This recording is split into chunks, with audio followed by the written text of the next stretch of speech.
All right. So we'll get a quick photo out for those who need it. We'll do a print, the still photos. We'll let you guys get up front first, and we'll make sure there's time for TV. But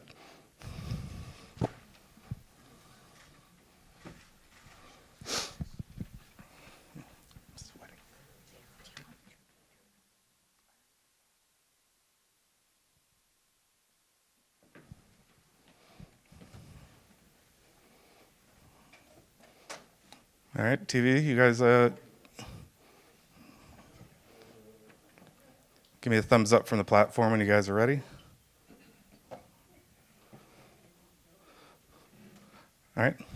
And with that, we'll let you guys get to your seats, and I'll start the ceremonial toast. One of you guys will get to do this after the game as well, but I know it's probably bad luck. So it takes about 90 seconds while coaches are getting settled. I'll delight you with some of the items that'll be available at the concession tasting later. Trying to pick my favorite. PB&J Pop-Tarts Bavarian Pretzel. That's a warm, freshly baked pretzel topped with creamy peanut butter, strawberry jam sauce, and frosted strawberry Pop-Tarts toaster pastry pieces. We're also going to have some Boston Cream Pie Pop-Tarts Trifles. It's a decadent mix of frosted brownie crunch Pop-Tarts Crunchy Poppers, chantilly cream, vanilla pudding, and chocolate sauce. I don't know if any of this sounds good to anybody, but I am going to be stuffed by the end of the night. Pop-Tarts, another trifle. We'll keep moving. Oh, this one's good. Hot Fudge Pop-Tarts Waffle Cone Bowl Sundae.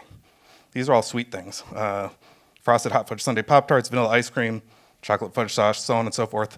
We'll also have a bunch of Cheez-It stuff at this event, too. I know that's not the game you guys are here to cover, but Cheez-It Citrus Bowl is our SEC Big Ten game on 12/31. If you're curious, some of those things that you can get. The loaded Cheez-It brisket potato skins are at the top of my list, I think. Baked potato skins topped with overnight braised tender beef, creamy extra sharp white cheddar cheese sauce, and Cheez-It white cheddar crackers. This is the longest 90 seconds. Is it not?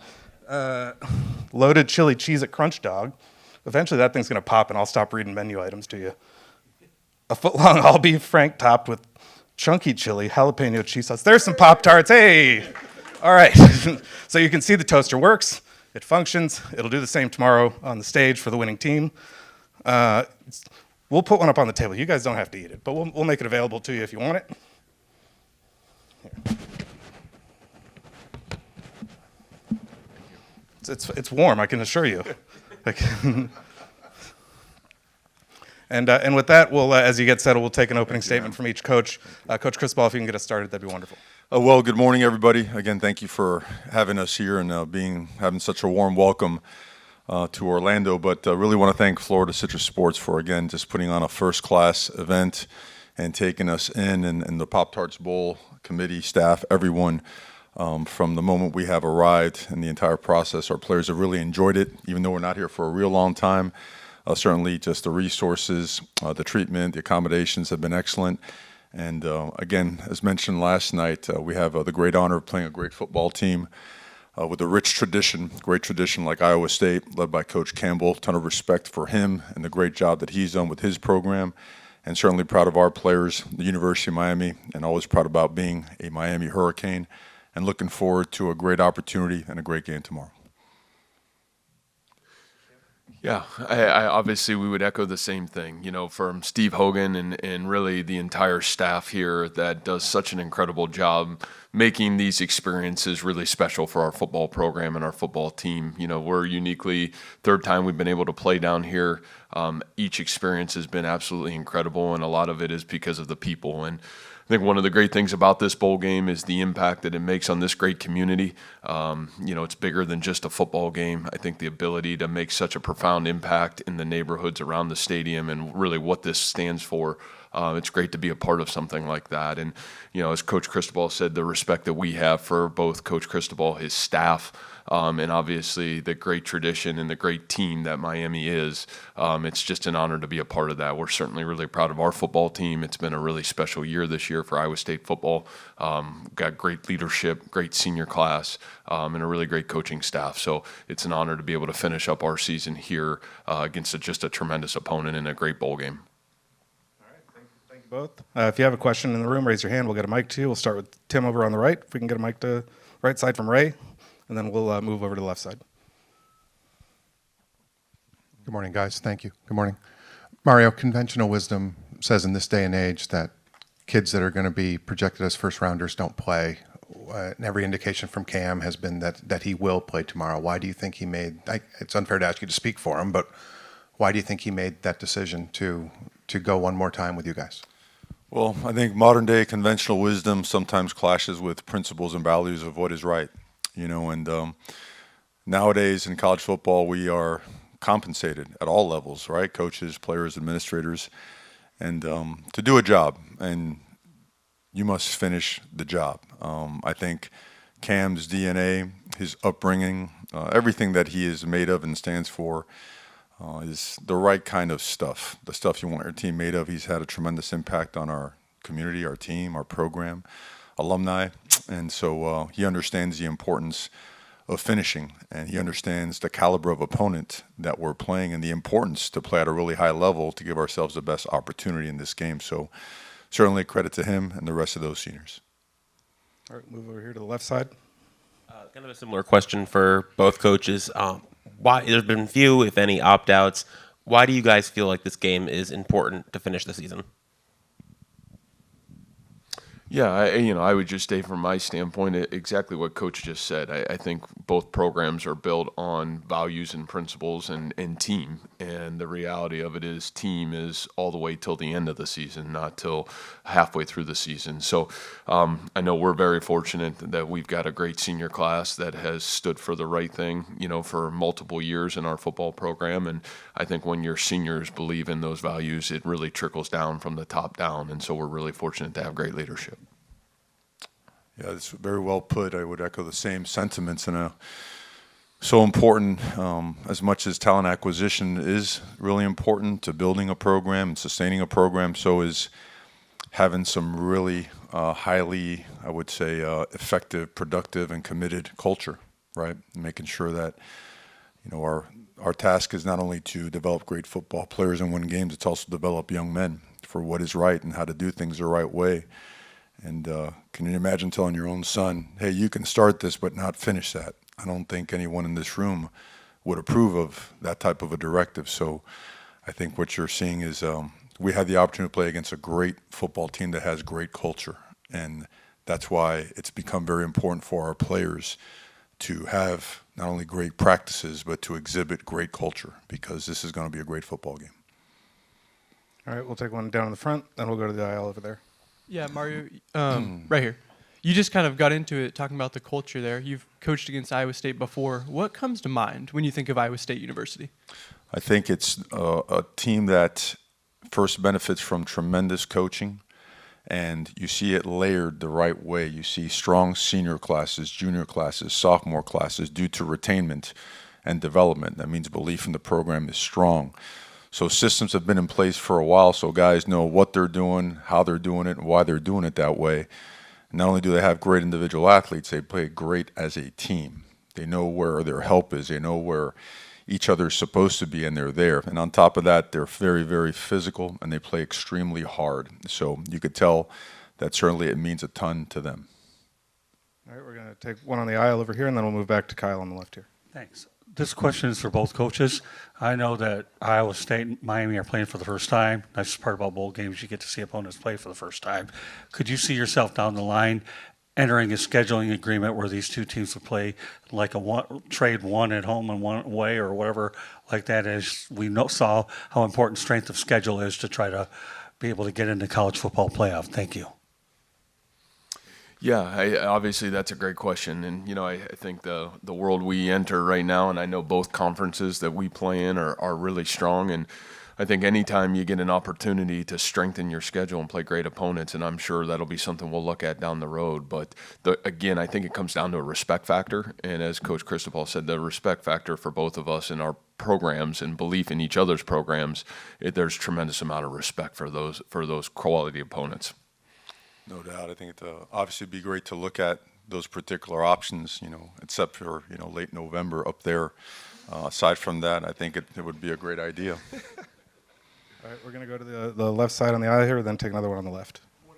Kyle Nash, Fans First Sports Network. One for each of you. Let me start with you, Coach Campbell. First of all, welcome back to Orlando. 5 years ago, you were here at this game and under a different name. Certainly didn't have anything as cool as a toaster in the trophy, but whatever. So with that in mind, you've been a part of that. You've been an essential part of building this program over there in Ames. What, in your mind, has this season meant in that process of building that program? Well, this has been a really special year for us. I mean, you're talking a lot of first in the history of 133-year history of Iowa State football. And, you know, I would say we probably have at times had maybe more talent, but I don't know if we've had the quality of team that we have this year. And this team has been ravaged with injuries and challenging situations, and they've never flinched. And to me, that's been one of the great joys as a head coach and being in a place now 9 years, which I know is hard to do in today's world, and be able to do it where the young men stand for something and believe in something. And, you know, this year I thought was the epitome of what our program has stood for when it gets really hard, when it gets really tough, and when you face really adverse situations.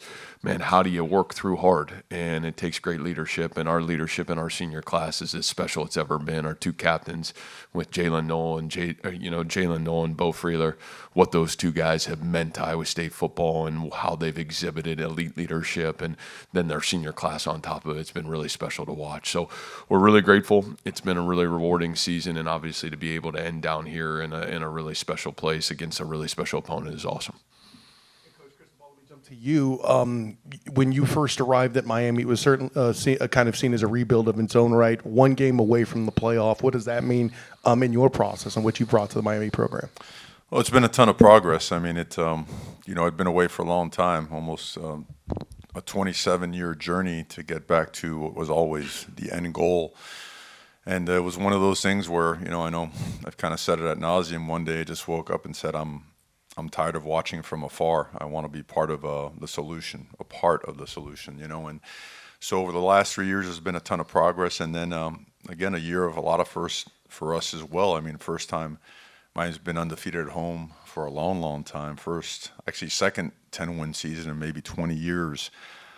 State champions for the first time in a long time. And a lot of things accomplished and a lot more to accomplish. And then most importantly, the establishment of some standards, right? Some benchmarks and some cultural, I would say, goals that won't be compromised. And I think credit to the seniors, credit to the staff for making those things possible. And now we find ourselves with a great opportunity. You have two programs fighting for a historic 11th win, and that means a ton to everybody involved. All programs, fan bases, alumni, everybody. So I think that it can't be emphasized enough, the importance of the postseason, the importance of the approach, the growth and development of programs in the postseason, the experience for players, because I get it, we're all in a hurry to move on in life and be pros and whatnot. You only have a certain amount of time to still be a kid, right? And enjoy the things that come with being, a college football player. And this is the last 36 hours that our guys get to experience that for a lot of guys. So all in all, between the accomplishments of the year, the ability to be in this game, all focus really is on this opportunity. And certainly, again, just an honor to have this shot. All right, we're going to go to the far left, and then we'll go to get two questions from the right side. Coaches, congrats on a great season. Coach Campbell, special teams often play a crucial role in determining the outcome of a game. How important do you see special teams in this season strategy, and what specific impact do you anticipate for tomorrow's game? Yeah, I think for us, it's always been critical. We have to play great team football to be successful. And, offensively, defensively, and special teams, it's got to be a huge piece of our football program. And, you're playing a team that has great special teams and obviously great specialists, And so, for our ability to be able to counter that within the football game and be able to hold our own, it'll be critical for us to have success. All right, we'll take one from Chris and then another one from Tim on the right. This is for both of you coaches. Fans and critics alike, being the way they are, that line of thinking, consider the season for both your teams a disappointment or a failure in regards to the CFP. But how difficult or discouraging is that for you guys when you consider you won 10 games, both teams won 10 games? Mario, you can go first. Well, I don't think I don't think anything outside of the walls of the program and the people that put in the daily work, as you mentioned the word disappointment. There's, for us, if you don't win every single football game, win every single rep, there's disappointment in the right kind of way, where you build positive anger and you want a better result through process. But in terms of players' effort and accomplishments and progress, there is no disappointment. For us, as hard as we've worked, and mind you, no one wants to win more than the players at our respective programs and the coaches in our respective programs, and no one puts in the amount of time away from family and obligations outside of football. No one puts in more time than what we do. So I think when a question like that is a little bit, it's almost like foreign, like almost undigestible, because those trains of thought are things that don't creep into our processes, our way of thinking. All we think about is finding ways to get better, do right by our people, help these young men grow, develop, and win football games, and continue to make progress in our organization. Yeah, I would say I chuckle at that comment, to be quite honest with you. Think about what I just said, 133 years at our school, and we've never won 10 games. We've been in 2 Big 12 championship games in, the last 4 years. Nobody even thought that was ever possible at Iowa State. So to say something like that is, ridiculous, to be quite honest with you. I think for our end of it, we've always talked about in our program is, man, can we get to the end of the season and really have tried to become the best possible team that we can become? And we'll define that once the season comes to an end. And I think what this team has overcome, and I think Coach would echo this, man, with the adversities that you go through in a 12, for us so far, a 13-game season, man, the opportunity to grow through it and become your very best, it's such a great reward. And so that's our world that we live in, and it's awesome to live in it, because you got 18 to 22-year-olds that you just see just continue to grow as great men. And we'll leave on Saturday. We'll have 20 seniors that are going to leave, and they're going to go be great fathers, husbands. But the one thing they're going to be able to do is they're going to be great leaders of people because of their experiences and what they've been able to accomplish even this season. And man, the pride that they'll be able to walk out of that locker room with, no matter what the result is on Saturday, about what they've been able to do and accomplish in Ames, Iowa. So we're really proud of them. We'll go back to the right. Mario, I think they brought basketball back around the time that you were a freshman in high school, and you've seen the program go from non-existent to basically mediocre to back-to-back Elite Eights and a Final Four under Coach L. What did yesterday's news from Jim mean to you, and what do you think what's his legacy at the university? Man, that was a hard one. It really was. Love and respect him. I mean, he's iconic. He is legendary. Certainly just put that program on his back and went to work. And, I mean, he will be missed tremendously. I'm going to rate his roster for tight ends and defensive ends.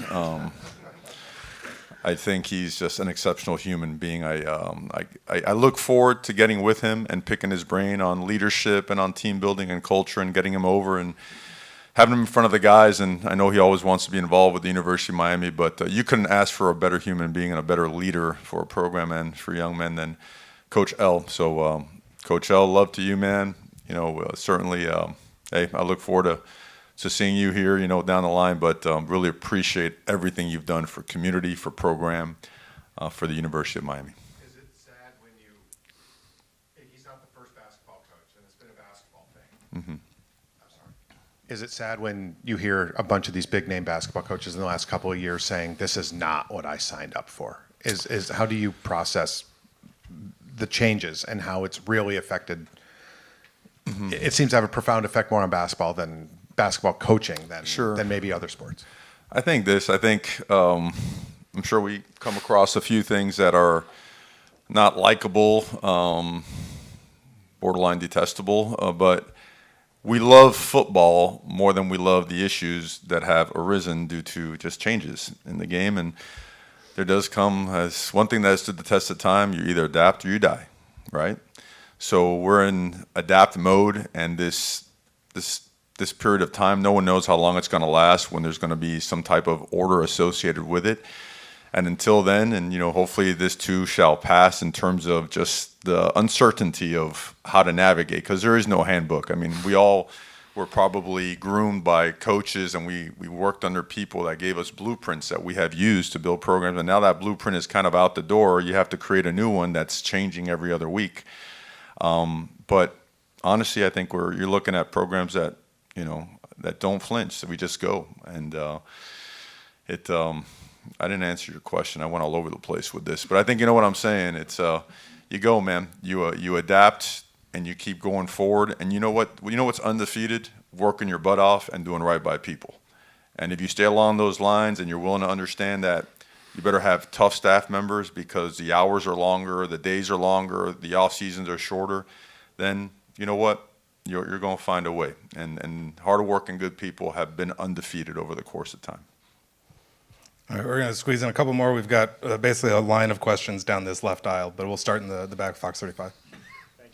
A little out of my element here. I usually cover news, not sports, but I've recently been covering the economic impact that these games brings to the community.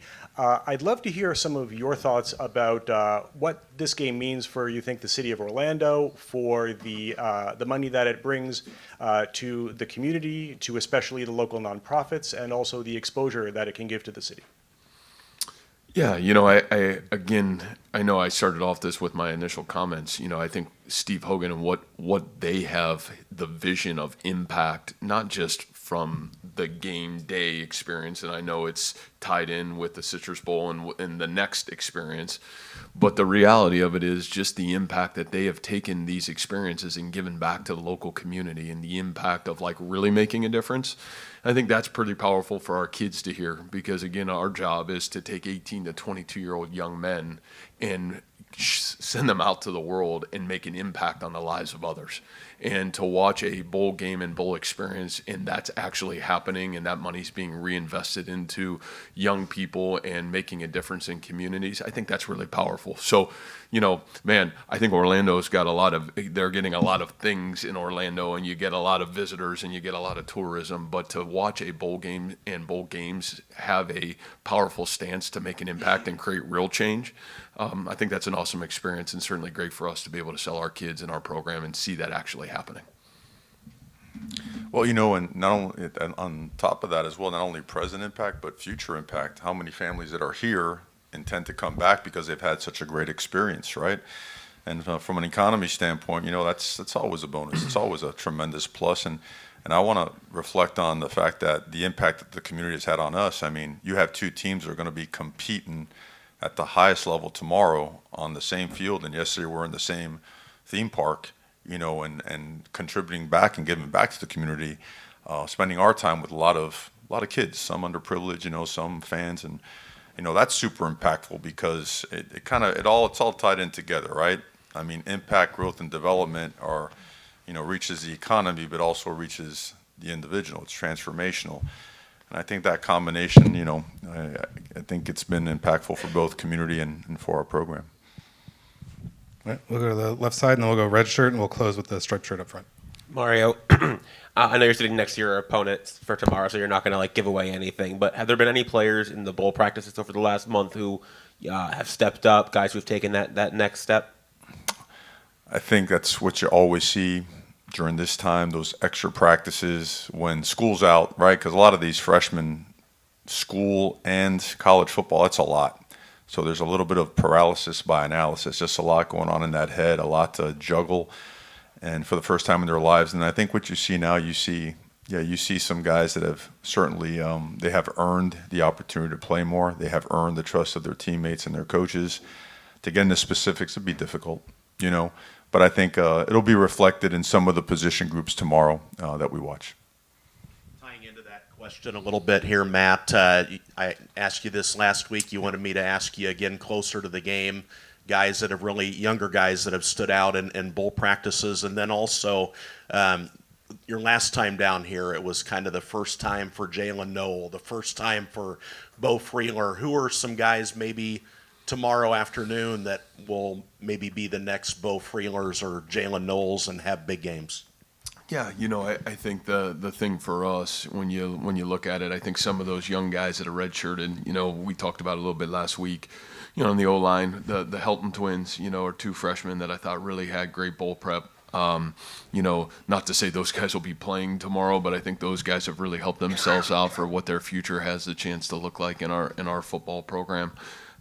You look on defense, I thought Elijah Carnell and Jace Gilbert are two defensive linemen that really have stood out. I think same boat, not that you're going to see those guys tomorrow, but man, those guys' future, I think, has a chance to be really bright. And, everybody else freshman-wise, with the injuries we've had, have had to play, and you've seen them, you've watched them, and, you've got to see some of those guys. So, who stands out tomorrow, I think it's probably the same roster that you've seen play, quite honestly, over the course of the last half of the season, just because they've been forced to have to play for us and have to get in and be contributors and help our football team be successful. So hopefully all those experiences and a lot of those injuries that have occurred, I think will pay off down the road for Iowa State football. But obviously tough to go through this season, but I think grateful that it happened and we had the leadership around it to support it through this journey. All right, and we'll close right here in the front. Hey, Mario, this question's for you. But overall, just from a season like this, obviously with individual success from Cam, from X, for example, like what moments have you maybe had to reflect on individual players, but also just moments throughout the season like this for the team? Well, I think reflection will take place after the game. I think someone asked earlier, how do you balance getting ready for a game and a transfer portal and recruiting and all that stuff, and what's the balance? Well, there is no balance. You just kind of got to go, and whenever you pass out, and you do it again a couple hours later. So in terms of the most important thing, I think, is to really emphasize how appreciative we are for the effort, the commitment of players that have been through a lot. A couple of coaching changes, certainly some ups and downs, injuries, guys that stuck together and put together a really strong team that has accomplished so much and has set a standard and has elevated our program to where now, Miami is a real thing again. There's national prominence associated with Miami, and now they get to take part in a game against a nationally prominent program like Iowa State. I mean, those things you can't put a price tag on that. Those are monumental steps and accomplishments for those guys. So I am forever grateful. Some of those guys will be missed sorely, but like I told them, we already had senior day and all the boohooing and all that stuff. We certainly, days like today are super important as we get refocused once this press conference is over to make sure that we're doing all the right things to give ourselves the best chance for success. Coach Cristobal, Coach Campbell, thank you both for being here this morning. We appreciate your time, and good luck tomorrow. Thank you. Thank you, guys.